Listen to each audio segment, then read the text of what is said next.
Back before I became a minimalist, I used to have the worst roommates that you could possibly imagine. They refused to pay the rent, they made promises to me they couldn't keep, and just generally were always putting me down with these rude, backhanded comments that insinuated that I was fat or ugly or lazy. And the worst part of all is the fact that I put up with their nonsense for such a long time when it was always in my power to rid myself of that toxicity. I bet a lot of you watching this video have had an experience like this before, even if you've never lived with a roommate, because this entire time I haven't been talking about a person at all. I've been talking about my clutter. Hi there, friend, and welcome back to my channel. My name is Marissa, and this is A to Zen Life, where we talk about all things related to simplifying your way to a home and a life you love. And the point I was trying to make earlier was that sometimes we act like our stuff is the boss of us when really it should be the other way around. In his book, Goodbye Things, Japanese minimalist Fumio Sasaki wrote, "Our things are like roommates, except we pay their rent." And I want you to take a second and think about all the stuff you have in your home, all the space that's taking up, all the time you're devoting to cleaning and managing it, and how much all of that stuff is weighing on your mind. And ask yourself, is all of that stuff really worth it to you? And if your answer to that question is no, then here are 20 minimalist do's and don'ts to make decluttering your entire house a whole lot easier. Number one, don't procrastinate.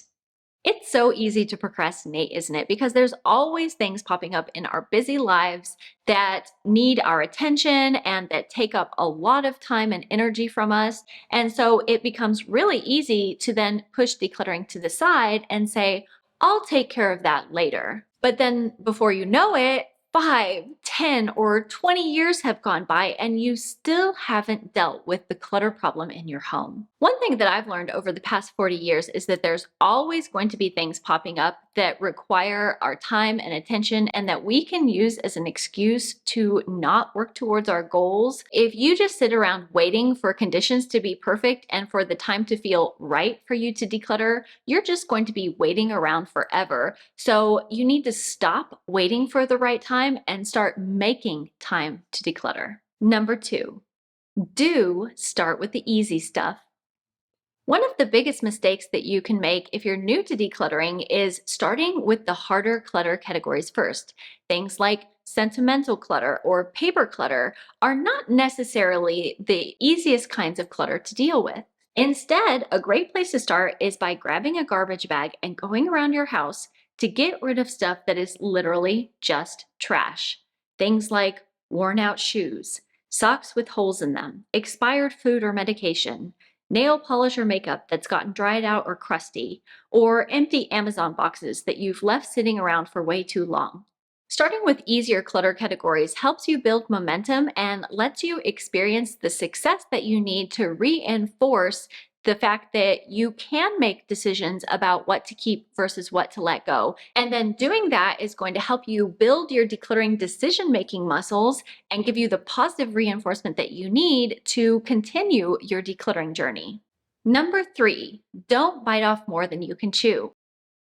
Another mistake that a lot of people make when they start decluttering is they pull everything out all at once, only to end up with a huge mess and then not have enough time to deal with it. And then that's a recipe for feeling overwhelmed and discouraged about decluttering. So instead, the next do I would suggest on this list is do start small. And a good way to do that is by simply looking around your home and figuring out how you can break it down into different zones and micro zones, and then maybe take your phone and set a timer for 15 or 30 minutes, and then just work on tackling that one small area or that one small zone, whether it's something like a kitchen drawer or a cabinet, or the closet in your entryway. And that's going to make decluttering feel a lot less overwhelming, and you're slowly going to chisel away at the clutter problems in your home. Number 5, don't aim for perfection.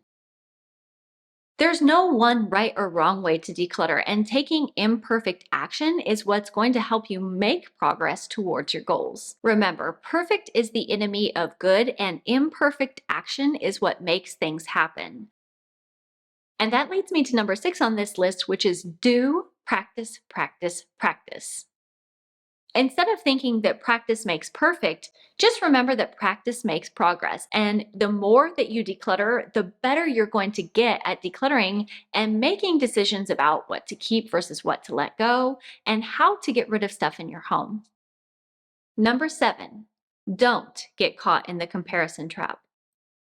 Some people find it really inspiring or motivating to watch decluttering videos or to look at pictures of organized homes on Pinterest.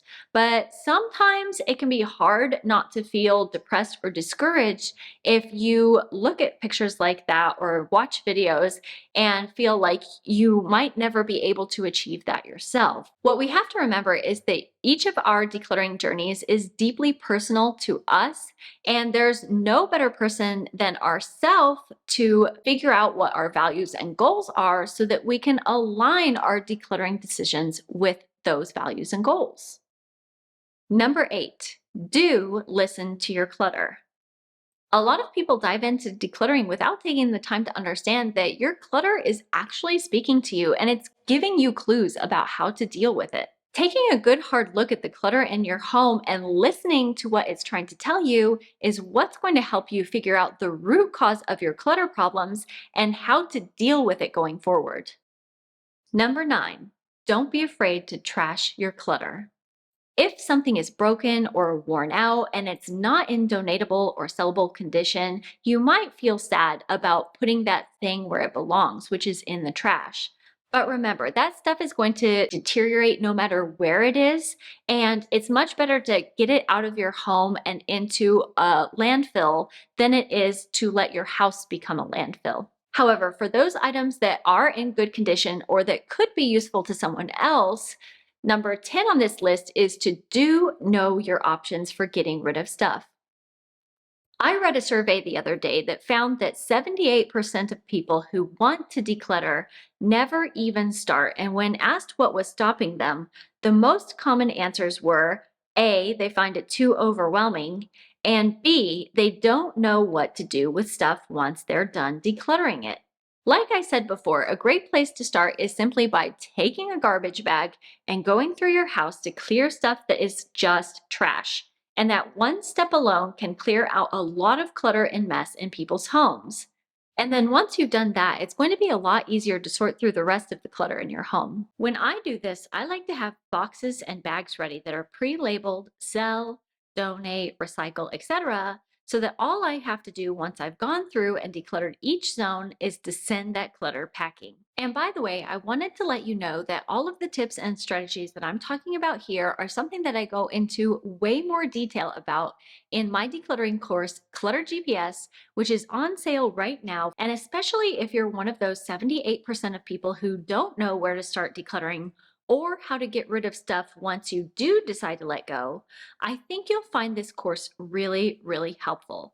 Because not only is it a complete step-by-step roadmap to declutter and organize your entire house, but it also has tons of helpful resources that will teach you how and where to get rid of clutter once you're done decluttering it. No matter who you are, where you live, or how big of a mess you have in your house right now, this decluttering course is for anyone. I've had people go through this course who are moving to a new state or a new country, women who are pregnant or have children at home with special needs, and even people who were decluttering through big life changes and things like chronic illness. So believe me when I say that if this course was able to help them declutter their homes, you can too. And what's different about this course is it's not just going to teach you how to declutter and organize your home, but it's also going to teach you how to keep it that way for good. So if you're looking for additional support or struggle to stay motivated when decluttering alone, be sure and click the link in the description box below to find out more about the Clutter GPS course and what it can do for you, and save hundreds of dollars off the regular price with the special code SAVE2025. I hope that you'll join me and the rest of the Clutter GPS community, and I can't wait to see how much we can accomplish together. Now on to the next decluttering don't, which is number 11. Don't forget to stop the inflow of clutter. Trying to declutter your home without changing the shopping habits that led it to become a cluttered mess in the first place is like trying to put out a bonfire by throwing gasoline on top of it. It just does not work. So if you want to make real and faster decluttering progress, you would do well to either reduce or completely eliminate the flow of stuff into your home as you're trying to declutter stuff and get it out of your home. Number 12, do ask the right decluttering questions. And that includes questions like, have I used this thing in the past 6 months and will I need it in the next 6 months? Or would I purchase this item again today or would I buy something else if I had the choice? And what are my true motivations for keeping this item in my home? All of these are excellent questions that can help guide you in your decision to keep something or let it go. And if you want to know more about this, you can go and check out this video where I talk about 15 decluttering questions that I asked to help me, or I will also put a link to the exact checklist that I use down in the description box below. If you like having a printable to follow along with you, I totally get it because I am a checklist girl myself. So make sure and go grab that printable if this is something that you struggle with and that you could use a little more help with. Number 13, don't let decluttered items sit around your home for too long. The longer that you leave items that you've already decided to let go sitting around your home in boxes or bags or bins or whatever, the more likely that you're going to be to feel tempted to bring those things back into your home. You've already made the decision to let them go, so make sure to get them out of your house as soon as possible. Which brings us to number 14 on this list, which is do schedule your decluttering sessions and drop-offs. I found that if I don't schedule my decluttering sessions and my clutter drop-off times, it's just something that I have in the back of my mind that I never end up getting around to. So I've gotten into the habit of planning when I'm going to do decluttering or planning when I'm going to take my clutter and drop it off and putting that into my phone's calendar so that I don't forget and it actually gets done. Oh, and by the way, I know that a lot of you had been asking for an update about the things that I found in our house when we moved in that had belonged to the previous owner. That was like a crystal tray and a Christmas ceramic charger. And I reached out to her to ask her if she wanted it back or not. And she did get back to me and let me know that she did not want it back. So the other day I did take those things in a box to the donation center along with some other items that I had and dropped them off. So I'm glad that she was able to let go and that I was able to let go as well. Number 15, don't worry about waste. A lot of people get hung up on keeping things around because they paid a lot of money for it or they think that it might be useful. But the thing that you need to remember is that the money gets wasted when you buy an item and don't use it, not when you get rid of it. And keeping it around your home isn't making it any more useful or going to get you your money back. And my mantra for this is nothing is useful if you don't actually use it. Which leads me to the next item on this list. Number 16, do use it or lose it. A lot of people have it all backwards when it comes to decluttering, and they're so focused on the getting rid of stuff part that they forget that the real goal is to make more space for the stuff that you actually love and use. And so the use it or lose it rule reminds us that if we don't enjoy or use something, it's okay to let it go. Number 17, don't get rid of other people's stuff. You probably wouldn't like it if someone went into your closet and started pulling out clothes and shoes, or went into your kitchen and started getting rid of your favorite appliances. So don't take it upon yourself to dive in and declutter other people's stuff. There's plenty of stuff that we need to deal with on our own. And then also by doing that, we're acting as good role models for the other members of our family who see us getting rid of our stuff and how much that is helping us in terms of our happiness, our relaxation, having more time together, more time to do fun things. And then they in turn will probably be more motivated later to declutter the things themselves. However, number 18 is do share the responsibility. So just because we're not decluttering stuff without other people's input or permission, that doesn't mean that they're completely off the hook when it comes to decluttering and keeping the home clean and tidy. So it's really a good idea to get your family involved in the decluttering process, even when you're decluttering your stuff. And let's say that you're going through your bedroom and you're finding kids' toys and clothes and crafts that they've left lying around, or books. You can give those things to them and encourage them to find a place for them, to put them away, and to start taking responsibility for their own things. And then going forward, make sure that everyone knows that they are going to have a responsibility to manage and put away their things. And if they aren't able to do that, then you can take that as a sign that they also have too much inventory and they're not able to manage it themselves. So you can kind of gently let them know that going forward, you're going to be helping them reducing their inventory, decluttering their stuff so that they can get it to a level that they can manage it and take responsibility for their stuff themselves. But always lead by example and let them know that you're there to help and support them every step of the way. Number 19, don't live too much in the past or future. A lot of us are keeping so much stuff for our past or our future selves that we have very, very little to spare for ourselves who are here now in this reality in the present moment. And what you have to remember is the past and the future literally don't exist. So you really need to focus on keeping things that are aligned with who you are and where you are now. And that includes things like making sure that you have clothes that fit your body right now, that you have appliances in your kitchen that you actually use and that you enjoy using, and that you're not keeping too many things just in case for a future that might not even happen. Number 20, do experiment with owning less.